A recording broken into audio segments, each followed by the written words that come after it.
guys. Oh, isa pa sa gugulay namin. Ayan, alam nyo to. Ang press laing. Laing po. Gugulay namin ito. Ayan. Ayan, tulong-tulong kami na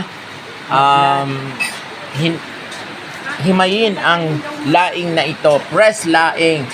Both dry and press ay pareho pong masarap. Depende na po yan sa pagkakaluto at depende po sa taste ng kakain. So, ayan po. Pupunit-punitin po ni ma'am, ni ate ang ating pong pangluto na gulay. Ayan, sinisimula ni ate ang pagpupunit ng ating pong dahon na laing na press. Okay, so, ayan po.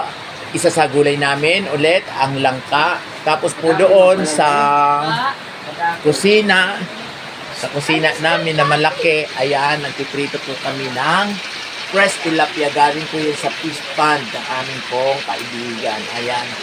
Kaya po, nagsasaing kami. Ayan, nagsasaing pa kami. Okay, thank you guys. So, ayan. Ito ang nyog. Actual na nyog po ito, oh. Ayan. Ito siyang gagamitin naming panggata. Ma'am. Okay. So, habang po ang mga kasama ko, ito po ang mga kasama ko na naghihintay po ng magiging finished product doon sa kitchen. Ayan po ang may-ari ng bahay, si Manot Noli. Ito po ang mga brotherhood and sisterhood namin. Ayun po ang pinakapogi noong unang panahon.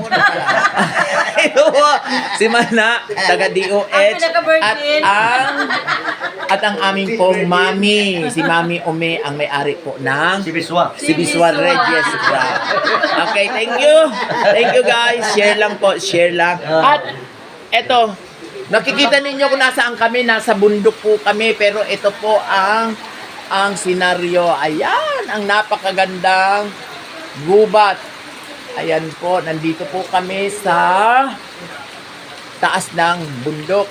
Ayan, nakikita ang kagandahan po ng probinsya. Ako, taga-probinsya din, kaya gustong-gusto ko po ang nature. Ayan po, ayan. Ayan, para daw pagpaganon. Ayan, ganda ng kapaligiran. Ayun, medyo maulan lang po guys. Maulan lang po dito sa napuntahan. Pero, tuwang-tuwa po kami lahat na nakarating dito. Ayan. Hinihintay namin na masettle ang dadalhin namin sa paliguan. Kahit po maulan, maliligo kami. Okay, thank you!